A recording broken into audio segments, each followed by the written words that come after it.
uyğunluq testi son zamanlar Azərbaycanda dəbdədir, özəlliklə son 1 ildə. Və mənə gələn pasientlərdən deyirəm, bilmirəm indi günahlarına da girməyək. O testi verib, uyğun olmayan xəstə çıxmayıbdır. Hamıda uyğun çıxıbdır. Hamısı bir-birinə uyğundur, hamısında aşılama olur. Ya da peyvəndləmə deyirlər, nə deyirlər? Peyvəndləmə ya da lit terapiya olur, hamısında olur.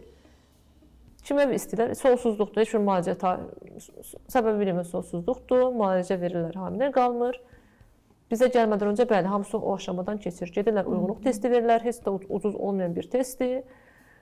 Bu uyğunluq testi nədir? Onu sizə deyim öncə. Bizim genetik kodumuz var. Hamıda genetik kod var. Və bu genetik kod baxılır. Bir-birinə uyğundurmu, deyilmi? Yəni bunlar bacı-qardaş kimi görsənir, doğru deyil, yoxsa görsənmir. Gəlin baxaq, əgər uyğundursa, bir-birinə uyğundursa, həyat yoldaşının kişinin qanını alaq, plazmasını xanıma yeridək. Ona qarşı anticisim yaransın. Bu əslində dünyada araşdırmada olan, hal-hazırda araşdırmada gedən bir yöntəmdir. Amma hələ ki heç bir xeyri tapılmayıb.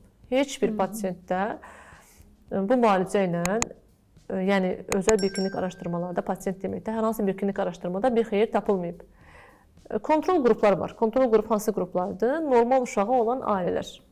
Onlarda baxıblar bu uyğunluğa. Onlarla uşağı olmayan ailələr arasında heç bir fərq çıxmayıb. Əgər deyim 50 ailə götürüblər, normal ailə, baxıblar ki 25-ə uyğundur.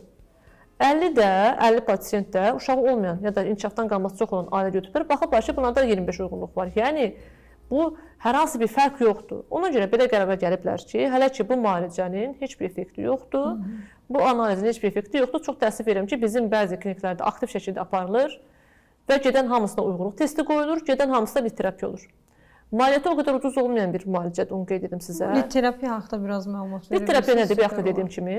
Baxdıq, dedilər ki, güya ki siz uyğunsunuz genetik cəhətdən. Yoldaşın qanını alırlar, plazmasını. Sadəcə o da, hə, o şəkildə. Plazmasını, bəzən hətta birbaşa qanını əzələsinə yeridirlər, xanımın əzələsinə yeridirlər. Əzələyə.